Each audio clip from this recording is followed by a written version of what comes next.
how Israel is practicing apartheid. You know, human rights in Israel, Palestine. The map, show people the map. How the disappearing map of Palestine. So there is so much stuff out there. And I just want to finish by saying, as I heard you, Michelle, Dr. Michelle, the quote by Edward Hale, it says, I am only one person.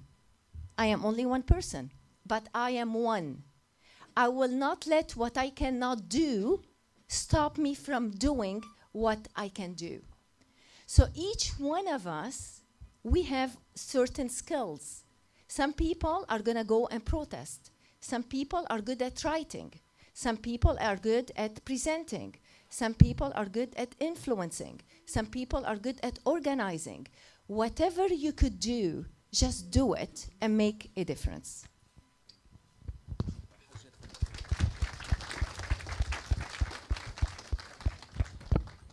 My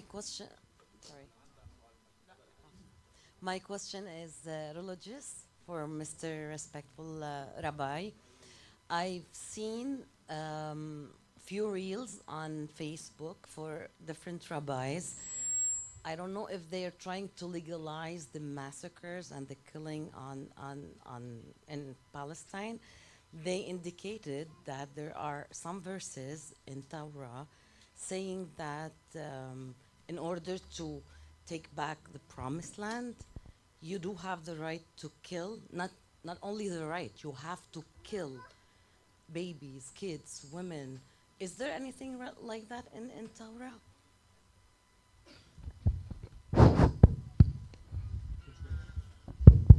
This is basically part of the tragedy. Yes, we are aware of all those reels going around and how sad it is when we see people who appear to be religious to misquote the Torah and take verses out of context.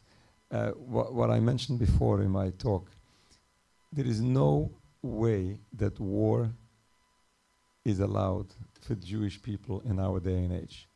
This is period. This is no excuse.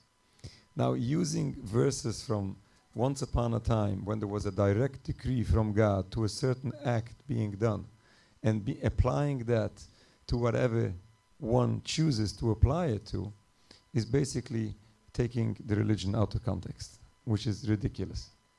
And again, what we are presenting is basics of, as I said before, basics of Judaism that was accepted by all Jews. Unfortunately, you find masses of Jewish people and of non-Jews who are not really educated in Judaism, especially because of Zionist propaganda. This is on purpose. When you find masses of Jewish people, they don't know anything about anything religious relating to this occupation. This is not by accident that they are ignorant. This is on purpose. You have whole school systems who like it's being called Jewish schools.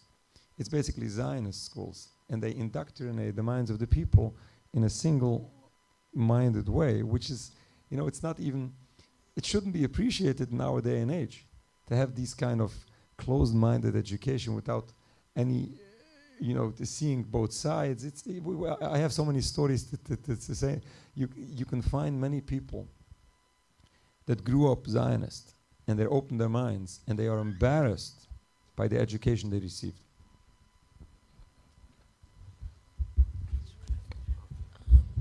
I had a question for Hassan and Sheikh. We're seeing in an unprecedented moment right now, but we're also seeing in Montreal, for example, where almost every single week and also every other day, people are taking to the streets and they're protesting. The numbers are not, you know, decreasing. Actually, they're growing bigger.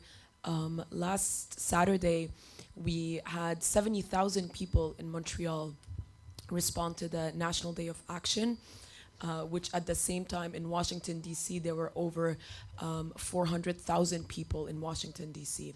And so I wanted to ask you guys, what role do you see the youth, what role do you see that the youth should have in this political moment, which is completely unprecedented? So for the Sheikh and Hassan.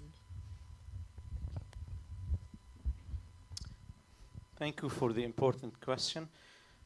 This is what I wanted to highlight in my speech, but because of shortage of time, what I fear is to be only emotional people, that they live the reaction moment, and this is why many politicians they are trying to say, okay, let's calm it down, and this is what ceasefire wanted to be, and then people will forget, and everyone will go to his own life, to her life.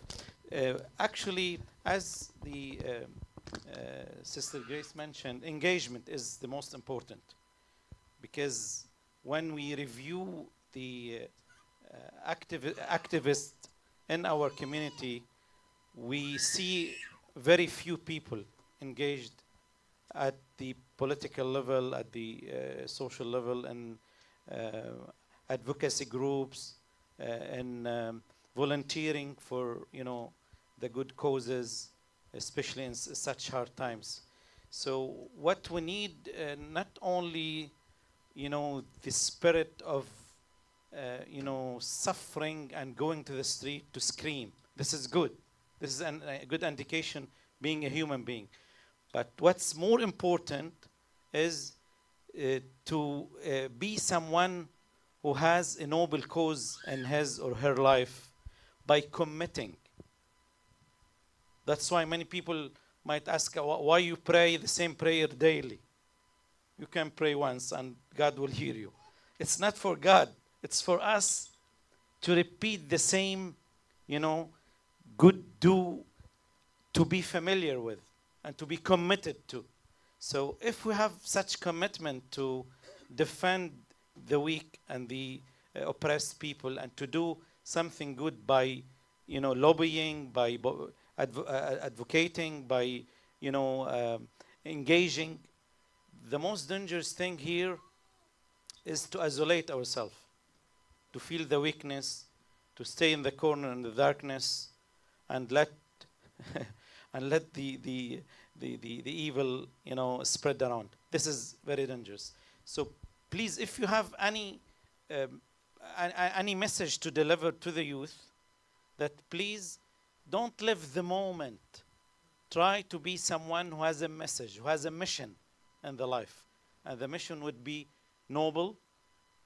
And this is, even psychologists say the same thing, that people feel depressed and feel anxious because they have nothing to do in life.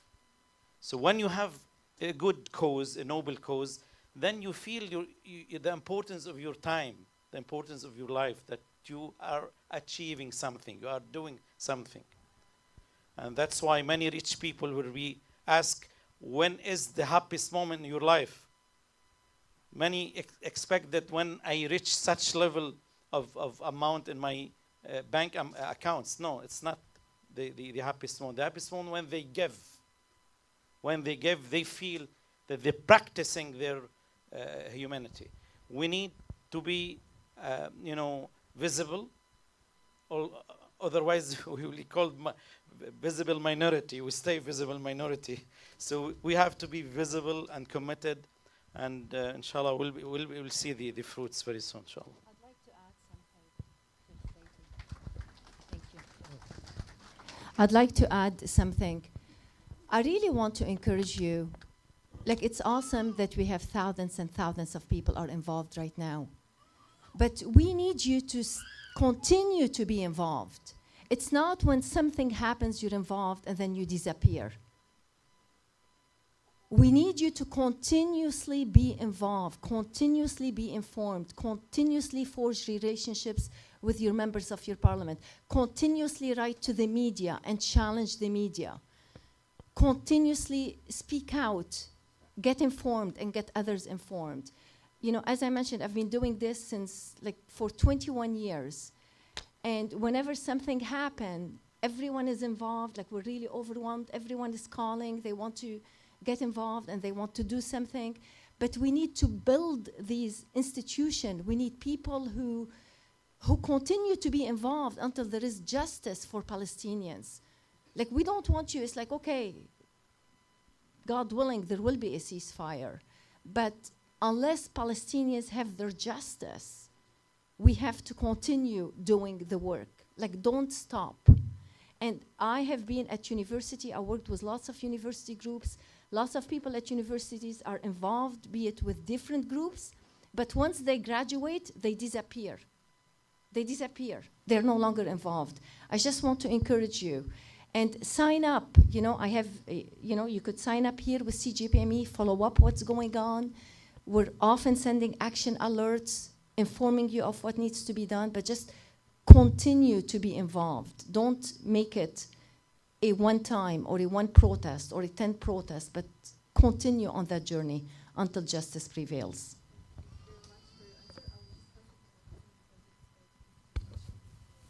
Yeah, so it's really good to hear, and it's really important to highlight the actual effect and the importance of continuous involvement. And the point was brought up that you know, in the moment, when you have conflicts, you have wars, people are incited by their emotions, by the tragedy that they see. And unfortunately what happens is the engagement in the interest tends to die down after the massive death ends up stops or subsides.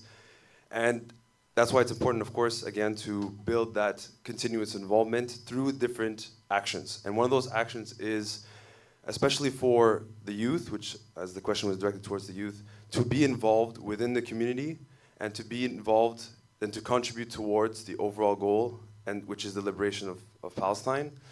And one of the main ways to do that is to be a part of different organizations and different groups that make that their mission, make that their end goal. And one of those groups, especially in Montreal, is the Palestinian, as mentioned, the youth movement. And the importance of the youth movement is providing an outlet and an opportunity for the youth to continue contributing and engaging with the struggle after graduation, past their student groups that they end up contributing to throughout their degree, and that obviously ends when they graduate. The youth movement accepts any members and volunteers that are interested, whether they are in the university or they're still in schooling, after they graduate. And what we do is we try and build that community power through the different outreach and different activism strategies that we have, which can include, of course, organizing protests, as we had the one today, where thousands of people came. We were co-organized with other organizations for Palestine in Montreal. We have Palestine 101 activities where we educate our people or youth that are interested in learning about Palestine, the history, the struggle, the oppression, current context. We have different fundraising events. We have different educational events. And ultimately, we try to engage those who are interested and our volunteers, and then as well as the organizers, to attack different points within the actual struggle itself, whether it be in the community aspect, the student aspect, when it comes to educating students and cooperating with student organizations, like the SPHRs at Concordia and McGill, organizing community events, and then also focusing on general education. So through all these activities that we do, we want to empower the youth to not only be motivated and to have a purpose, because that, as the Sheikh mentioned, that is one of the main drivers for overall happiness in one's life, is to actually have a purpose that is fulfilling.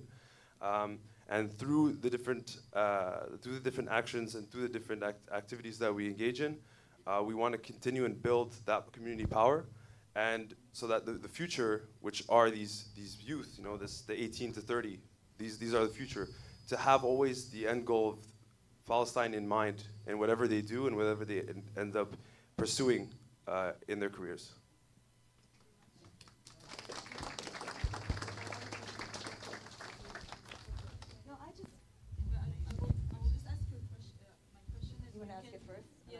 Because it's for you, so Okay, sure. Okay, go. Yeah. can answer it. Yeah. So we realize Western media is remarkably biased in its coverage of the events, and the narrative is controlled and shows unconditional support for Israel. How do you believe we can shift the narrative to become more objective, or at least provide more insight to people in the West? There's all these hard questions. I want to come back to the other one because I just wanted to really say, because I also work with youth and I've been working with youth for over 20 years. And I think everybody here today can agree that we're really witnessing a really important moment in Montreal, but worldwide of the youth. And so we think we just take a moment to say bravo to the youth. I mean, like, look what they are doing. I am so proud of the youth, and like the youth like Hassan, who is sitting here, who's the young youth. But you know, it's not actually just these youth, right? I mean, it's like so great, and I'm like so happy to meet them. But it's like they're generations and generations and generations. So I'm walking in a demonstration last week, and this grown man runs up to me and is like, "Are you Michelle?" And I'm like, "Yes." And I'm looking at, who is this man? This man was Hassan 15 years ago, right? And now he's a big grown-up man.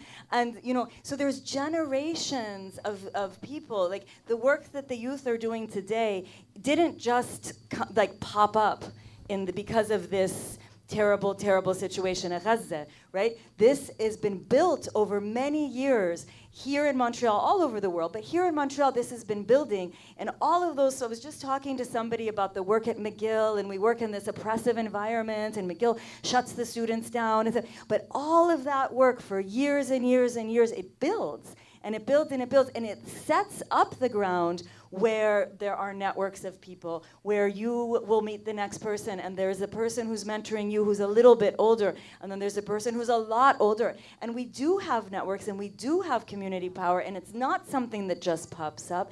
And a lot of people do carry on their work. And maybe they're not activists running in the streets like me when they're 50 years old, but maybe they're doing other things, and they're working with, you know, CJPME, and they're working in other places. I've watched youth come out of the SPHRs at McGill and go into so many different parts of life here, and they do influence. You influence. So it's not just, you know, we have to remember that we do have to stick with it and not, you know, just let it go because we have this moment. But it does happen, and it is happening. And we see it. I see it all over.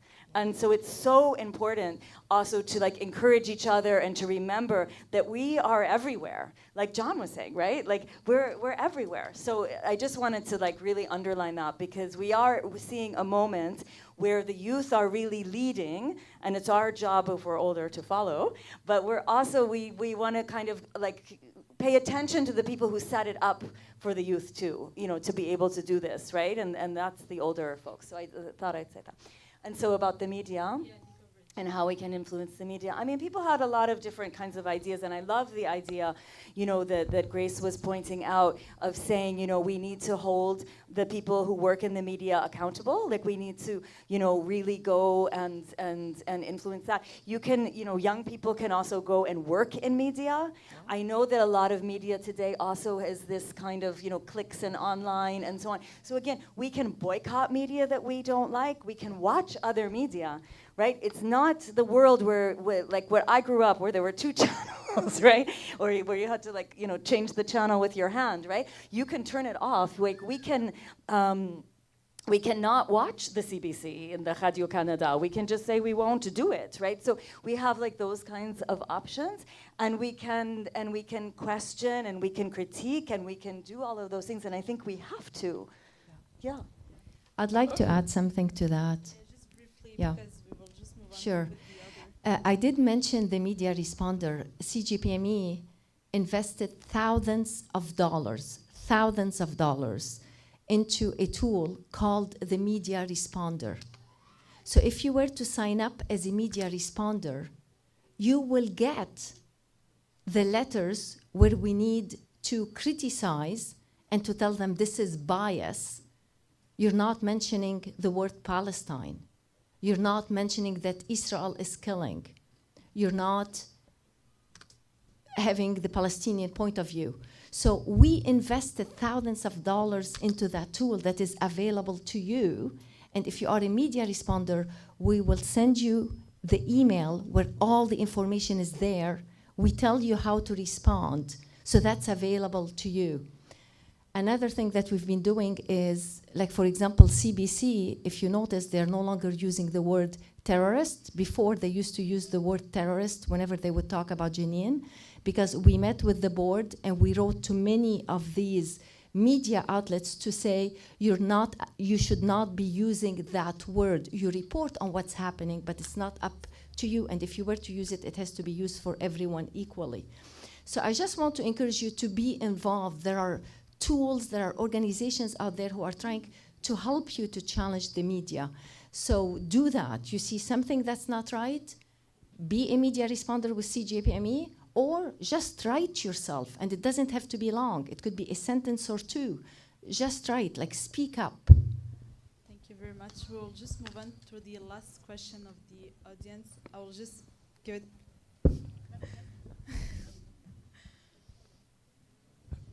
So my question is to all of the speakers. I wrote it down because it's a little long and political, so anyone that would like to answer is more than welcome. So we talk about the concept of democracy in theory in Western societies. We talk a lot about it in Canada and the States. Since democracy is listening to the voice of the people by the elected government, where do you see the concept of democracy being reflected, practiced, and applied? Do we see it here in Western societies where the government is ignoring the voice of the people who are calling for a ceasefire in Gaza? Or the elected government, are they practicing it? Hamas, who's the elected government in Gaza, listening to their people's calling for freedom? Are we living in a country who's lying to us about the concept of democracy? So I would like to know your thoughts on that. I will just take one of them, of you. I'd like to say something about democracy in Canada. We don't have democracy in Canada. We have some silly elections every 4 years based on image and a bunch of theoretical social habits and attitudes and things like that. And then once they get in power, you have no recourse, all right? And so we don't have democracy in Canada. How to change it, for example, I'll tell you, in Quebec, there's a bit more. Because we've been involved in, and my wife has been involved in party politics, and we know people in different parties. And there's been an element of it in Quebec. And I don't want to exaggerate because there's a lot of problems. But in English Canada, there's no democracy. And that's the same as the US. There's no democracy. Two almost identical parties. Now, and I must say that France and Germany, Italy, England are following it. England, how many prime ministers they had never been elected? And they're talking about democracy. So we have to rethink things. Personally, I'm a socialist. I don't want to exaggerate my importance. I'm certainly not very important. But in that's the way things, in my opinion, have to go. And we'll see how it happens. All right? I won't say more than that.